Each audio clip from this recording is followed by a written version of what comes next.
क्या अब भी सरदर्द होने पर, बुखार आने पर या फिर बॉडी में कहीं पर भी पेन होता है, तो इस कंडीशन में आप पैरासिटामॉल ले लेते हैं बिना सोचे समझे। आजकल ये मेडिकल स्टोर पे आसानी से मिल जाती है बिना डॉक्टर की सलाह के। और कई लोग होते हैं जो इसका गलत तरीके से इस्तेमाल करते हैं और इसका डोज ना पता होने की वजह से लोगों में ओवरडोज हो रहा है। तो पैरासिटामॉल की टॉक्सिसिटी हो जाती है, इसके कई सारे साइड इफेक्ट होते हैं और सीरियस साइड इफेक्ट होते हैं। तो अपने इस वीडियो में यही जानेंगे पैरासिटामॉल लेने से क्या साइड इफेक्ट हो सकते हैं और इससे कैसे बचना चाहिए और क्या डोज लेना चाहिए। तो सबसे पहले बात करेंगे कि जो पैरासिटामॉल होता है इसका पर डे कितना डोज रहता है और इससे ज्यादा नहीं लेना चाहिए। दोस्तों, इसका जो डोज रहता है 4 ग्राम पर डे रहता है, यानी कि 4000 mg ये जो टैबलेट होती है इसका पर डे डोज रहता है और इसको एक बार में नहीं लेना होता है, इसको डिवाइडेड डोज में लेना होता है। जैसे 500 mg 650 mg की स्ट्रेंथ में आती है और 6 से 8 घंटे पर रिपीट करनी होती है। ऐसा नहीं है कि आपने लगातार इसको खा ली, एक ही बार में ज्यादा टेबलेट्स खा ली तो काफी सीरियस साइड इफेक्ट हो सकते हैं। तो सबसे पहले बात करेंगे इसके कॉमन साइड इफेक्ट के बारे में, जो बहुत ही कॉमन रहते हैं। अगर लो डोज लिया जाता है, ज्यादा डोज ओवरडोज नहीं होता है, तो क्या साइड इफेक्ट दिखाई देते हैं।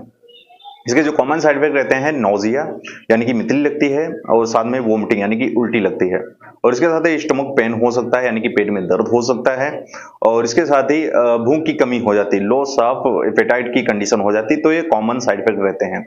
तो बात करते हैं जो सीरियस साइड इफेक्ट हो जाते हैं ओवरडोज लेने की वजह से। जैसे कि एक ही बार में कई सारी टेबलेट्स ले ली, 10 गोली खा ली, 5 गोली खा ली, 20 टेबलेट खा ली, तो क्या साइड इफेक्ट हो सकते हैं, सीरियस साइड इफेक्ट।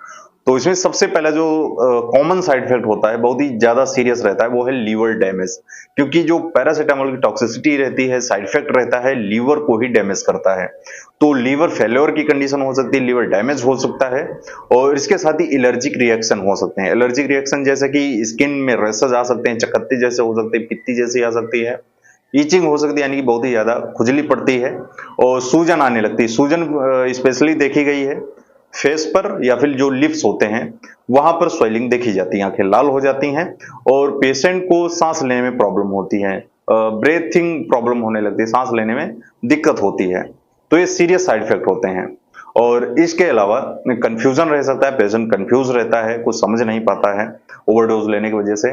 और जब भी लीवर की कंडीशन रहती है, लीवर डैमेज होता है, लीवर में किसी तरह खराबी आती है, तो जॉन्डिस हो जाता है। तो इसमें जॉन्डिस होने का भी खतरा रहता है, और इसके साथ ही लिवर फेलियर तो होता ही है और डेथ भी हो जाती है। कई सारे केसेस ऐसे देखे गए हैं।